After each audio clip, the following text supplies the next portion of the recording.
Ka jingile kai football ka bahe Hariboy district ka bala penlong hamadan dihar kade ka wei nagi tournament ka baki paj ba kia be ban poi sya katei ka madan.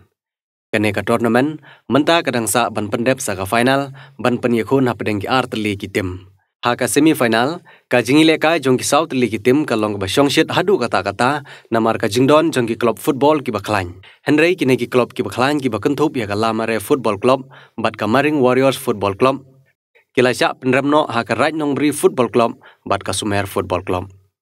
Kipaj ba kibala kami lenti ban UI haka final ya kini ki players kibala yo ya kalat bani lekai haka Indian Super League Henry ka tim jong ki kala syarem. Oh kasi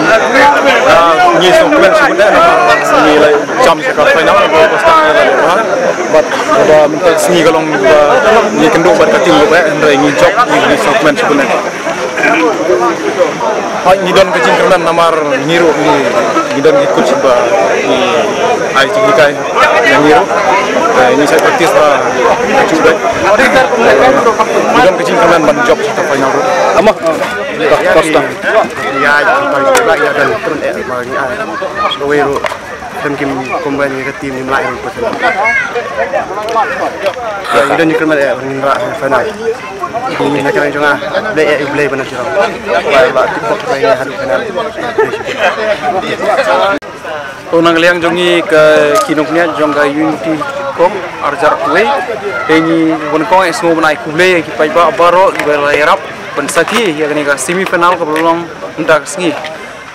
ni soru benai kule shibun ya kita iba baro but nak liang jongi kinoknya jongga unity kom ikerpat ba agak jangan menuan in penlong ya ke final football te kecingkerpat yang jongi kinoknya ya pi kipai ba baro kiba ik sotnat ya kecing lekai football mungkin semua wan ban saki biang hakate ke sini jangan kolong hagawar arpnyo turing bat kapor sebenarnya lekai kolong